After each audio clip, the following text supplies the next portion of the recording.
नमस्कार, आप देख रहे हैं टाइम्स न्यूज और मैं हूं आपके साथ छवि।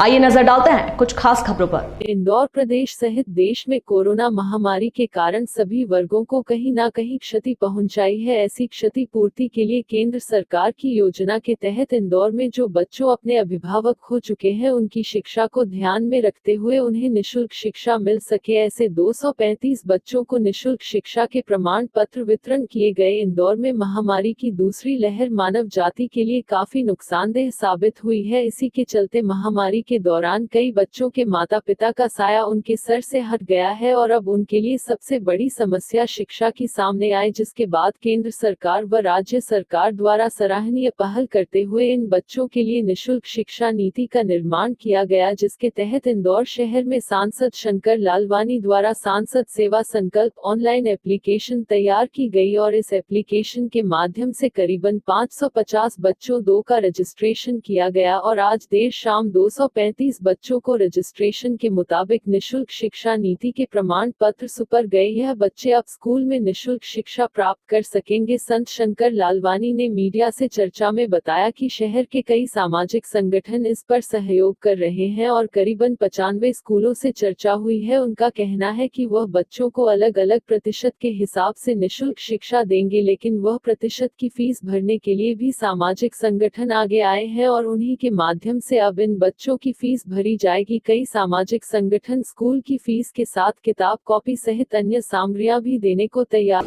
ये कोरोना के इस विषम परिस्थिति में बहुत सारे बच्चों ने अपने अर्निंग मेंबर खोए हैं और जो अर्निंग मेंबर गए उसके बाद उनके सामने समस्या आ गई थी कि बच्चों को कैसे पढ़ाया जाए। उसको लेके सांसद सेवा संकल्प द्वारा हमने प्रयास किया कि उन बच्चों की पढ़ाई उसी स्कूल में चलती रहे जिस स्कूल में पढ़ते हैं। लगभग ऑनलाइन में हमने एप्लीकेशन मंगाई थी और कुछ बाद में तो उन्होंने ऑफिस में आके भी एप्लीकेशन दी। लगभग 550 एप्लीकेशन आई, उसमें से जो हमने स्कूल वालों को पहले बुलाया था और उन जिन स्कूल वालों को एक कमेटी बनाई थी जो शिक्षा से जुड़े हुए विशेषज्ञ लोग हैं, उन्होंने कमेटी में उन बच्चों से बातचीत की और 235 बच्चों को आज हमने स्कूल के पत्र दिए हैं और उसमें कुछ स्कूल वालों ने फीस माफ़ की बात कही, कुछ स्कूल वालों ने 50%, कुछ स्कूल वालों ने 25%। इस प्रकार अलग अलग स्कूल वालों ने अपनी सामर्थ्य के अनुसार स्कूल की फ़ीस माफ़ करने की बात कही है। तो बाकी बचा हुआ जो राशि है वो हमने समाज से बातचीत करके हमने सबने मिल के दी है। तो जितनी भी राशि कम पड़ी वो समाज ने उसमें जोड़ी है। मुझे उन स्कूल वालों को भी धन्यवाद देता हूं और जिन्होंने इसमें प्रकल्प में जुड़े उनको भी धन्यवाद देता हूं। आने वाले बुधवार को हम कॉलेज के जो लगभग 175 छात्र हैं उनको बुला रहे हैं, उनके भी व्यवस्था करने का हम प्रयास करेंगे ताकि उनकी पढ़ाई आगे चलती रहे। अच्छे समाज के निर्माण में व्यक्ति का निर्माण जरूरी है और व्यक्ति निर्माण से समाज निर्माण होता है और राष्ट्र निर्माण होता है, इसलिए उस छात्र को पढ़ाई ज़रूरी है। उसके लिए हम सब प्रयास कर रहे हैं और कोचिंग के लिए कोचिंग वालों से भी बात हुई है, वो निःशुल्क कोचिंग देने को भी तैयार है। आने वाले समय में हम वो भी कर रहे हैं। एक दूसरा पक्ष है, जिन परिवारों ने कमाने वाले खोए हैं उनकी माता बहनों के लिए कुछ हम बात कर रहे हैं कि उनकी जिस प्रकार की शिक्षा हो उस अनुसार नौकरी मिले, उसके लिए इंडस्ट्री वालों से बात हुई है और मुझे लगता है आने वाले दिनों में हम प्रयास करेंगे। हमने उनसे बोला है कि अगर आप चाहते हैं कहीं सर्विस या नौकरी, हम प्रयास करेंगे उनके अनुसार उस इंडस्ट्री में डालने का।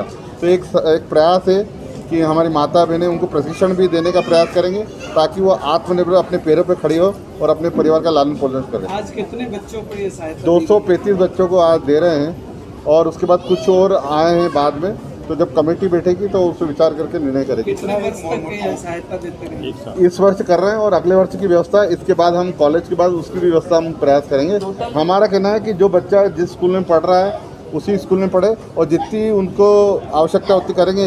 इस बार जो लगभग अमाउंट आ रहा है वो लगभग 1 करोड़ के आसपास आ रहा है राशि का, जो स्कूलों में हम जो किसी न किसी माध्यम से कर रहे हैं मदद। जो स्कूल आए थे 95 स्कूल है इंदौर में जिसमें ये बच्चे पढ़ रहे हैं और जो एप्लीकेशन आई है उसका अलग है। अभी तक 95 स्कूल वालों से हमारी बात हुई। हमने स्कूल में पत्र दिया था, उन्होंने कुछ कंसिडर करा, कुछ ने अपनी असमर्थता थी, उसकी फीस हम दे रहे हैं। शासकीय मदद योजना को शामिल किया गया है? देखिए, केंद्र सरकार की योजना है, माननीय मुख्यमंत्री जी की योजना है, उसमें उनको लाभ मिल रहा है। पर किसी कारणवश अगर वो रह जाते हैं तो उसमें फिर हम उसमें मदद कर रहे हैं और इसमें हमारे जो जिलाधीश हैं उसके पूरा सकारात्मक रूप से इसमें जुड़े हुए हैं। इस पुण्य काम में उनका भी बहुत अच्छा सहयोग है। परिजनों को स्वावलंबी बनाना ये किस तरह से योजना लागू की? देखिए, जब वो माता बहनें आई थी तो जब मैं उनसे कुछ माता बहनों से मिला था तो उसमें मुझे ऐसा लग रहा था कि इनकी शिक्षा का तो हो जाएगा, लेकिन उनके परिवार में उनका भी भविष्य को लेकर, उनके परिवार का पालन पोषण को लेकर भी भविष्य चिंतित थी महिलाएं, माता बहनें। तो उनके लिए हमने प्रशिक्षण की बात की है। जिस माता बहन का जो प्रशिक्षण में रुचि होगी उसमें हमारी एक टीम है, NGO है जो कि उसमें प्रशिक्षण देगी, और अगर वो सर्विस करना चाहेगी तो सर्विस भी हम प्रयास करेंगे उनको कहीं ना कहीं नौकरी दिलाने का। ऐसा जिलाधीश महोदय ने भी सहमति व्यक्त की और मेरी भी बात हुई है। फीस के लिए कौन कौन संगठन आपके साथ जुड़े हैं, उन्होंने इंतजाम किया? देखिए, फीस के लिए हम समाज के कुछ लोग हैं जो इस विषय में रुचि रखते हैं, और जब मालूम पड़ रहा है तो अब और लोग भी आगे आ रहे हैं। जैसे आज ही एक संगठन का फ़ोन आया था, मैंने यहाँ ही बताया कि उनको भी फ़ोन आया था, उन्होंने बोला हम स्कॉलरशिप देना चाहते हैं ऐसे बच्चों को।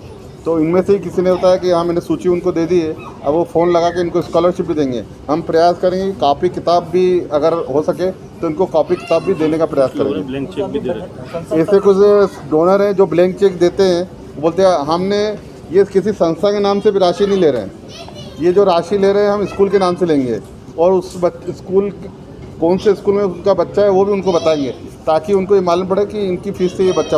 टाइम न्यूज़ देखिए अब आपके मोबाइल और स्मार्ट टीवी पर लाइव प्ले स्टोर से डाउनलोड करें।